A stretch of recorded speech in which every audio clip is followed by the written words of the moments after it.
سلام. یک ترفندها و اقدامات فنی خودرویی وجود داره که اگر شما هر 3 ماه یک بار روی ماشینتون انجام بدید باعث میشه که اولا عمر مفید باتری ماشینتون بالاتر بره، عملکرد سنسورها بهتر بشه و به این زودی‌ها خراب نشن، همچنین مصرف سوخت ماشینتون پایین بیاد و راه نفس و شتاب ماشینتون بیشتر بشه. فرقی هم نداره چه برای پراید و تیبا و ماشین‌های داخلی باشه و چه برای بنز و بی ام و تویوتا و ماشین‌های خارجی. این نکات رو هر 3 ماه یک بار روی ماشینت انجام بده، پشیمون نمیشی.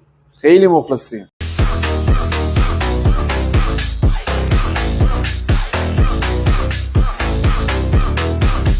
رفقا، برای انجام این اقدامات شما به یه دونه اسپری روغنی WD-40 نیاز دارید.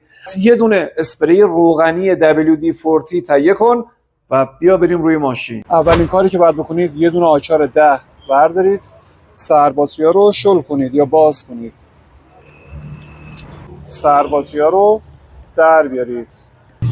سر باتری رو وقتی باز کردید زیر سر باتری رو نگاه کنید. این قسمت رو، این سولفات ها باعث میشه که عمل برق‌رسانی به درستی از دینام به باتری و در نتیجه سنسورهای ماشینتون انجام نشه و عمر مفید باتری پایین بیاد و سنسورهای ماشینتون از جمله کوئل، از جمله فن و کمپرسور کولر ماشینتون درست کار نکنه.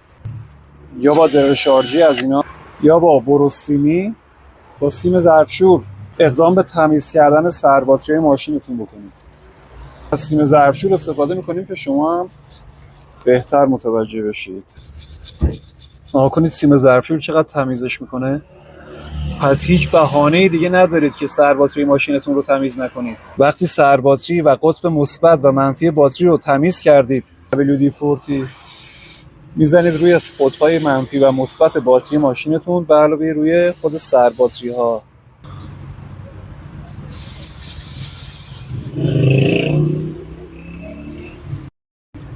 دومین کاری که باید با این اسپریای روغنی انجام بدید شستشوی دریچه گاز ماشینتون هست. نگاه کنید این دریچه گاز رو ببینید. این باعث میشه که هم مصرف سوخت ماشینتون بالا بیاد، هم شتاب و نفس ماشین کم بشه. وقتی شما با اسپری روغنی اینو میشورید هم تمیز میشه و هم روغنکاری میشه.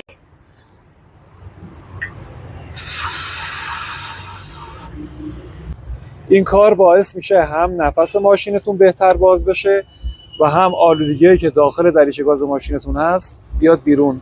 مصرف سوخت ماشینتون هم پایین میاد. اگر ماشینتون دریچه گاز مکانیکیه و استپر داره، سوکت رو باز میکنید، استپرش رو باز کنید، استپر رو در میارید. حالا کانال استپر و خود پلانجر استپر رو با اسپری روغنی تمیز کنید. به این صورت یه پاف که داخلش بزنید کفایت میکنه.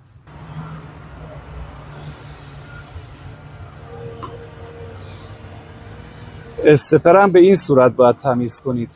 نباید استپر رو بتابونید یا بچرخونید. وقتی پلانجر استپر رو تمیز کردید، کمی یه پاف اسپری روغنی این داخل بزنید. این کار باعث میشه که پلانجرتون نرم و روون کار کنه و مصرف سوخت ماشینتون هم پایین تر بیاد.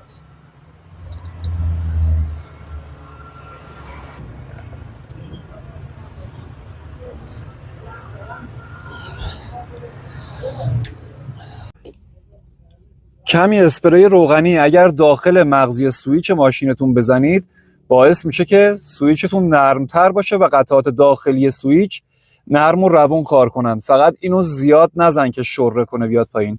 بعدش هم با یک دستمال تمیز پاکش کن. حالا که اسپری روغنی دستته، قربون دستت، زبونی قفل‌ها رو هم یه دونه اسپری و پاف بزن. این کار باعث میشه که عملکرد قفل‌های در نرم و روون بشه. یکی از دلایل مهم خراب شدن وایر شم و یا سوختن کوئل ماشینتون سولفات شدن وایر شم هاست. برای اینکه از خرابی وایر شم و یا کوئل جلوگیری کنید، هر 3 ماه یک بار وایر شم ها رو در بیار و مقداری اسپری روغنی داخلش بزن و بزن سر جاش. برای 4 تا وایر شم این کار رو انجام بدید. وایر شم های ماشین تو از سمت کوئل هم در بیار و داخل بوت ها و وایر شم ها کمی اسپری روغنی بزن، یکی یکی تک تک در بیار، اسپری بزن سر جاش. اگر وایر شم ها رو از سمت کوئل ماشینتون اسپری روغنی بزنید باعث میشه که طول عمر کوئل و وایر شم های ماشینتون بالاتر بره و بیشتر براتون کار کنه. برای تمام سنسورها و اینترکانکتورهای ماشینتون مثل سوکت های ECU این کار رو میتونید انجام بدید، مخصوصا برای سنسور کیلومتر که روی گیربکسه و یا سنسور اکسیژن حتما این کار رو انجام بده. برای اینکه موتور ماشینتون شکیل و خوشگل و ترتمیز باشه، قسمت‌های لاکی موتور رو خاک و گرد خاکی اگر هست یا با فشار باد یا با پارچه تمیز کنید و بعد با همین اسپریای WD-40 خب ملاحظه بفرمایید.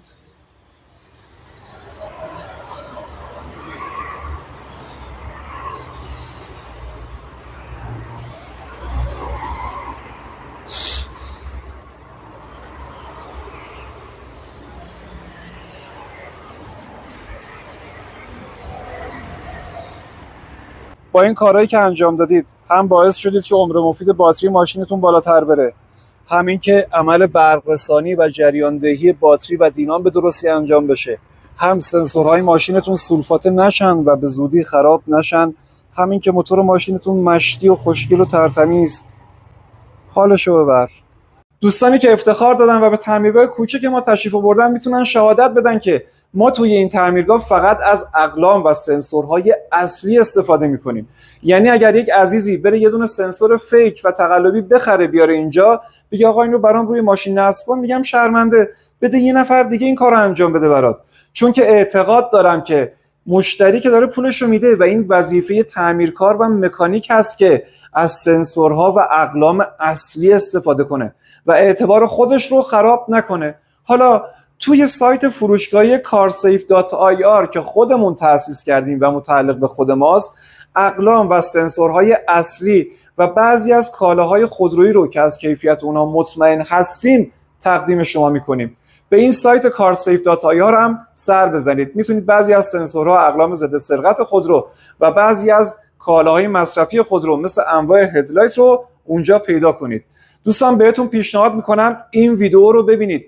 توی این ویدیو ما خدمتتون گفتیم این دزدها و سارقان خودرو چطور ماشین‌های جدید رو میدزدن و ما چه کار کنیم که ماشینمون رو نبرن. بفرستیدش برای دوستان جوانتر.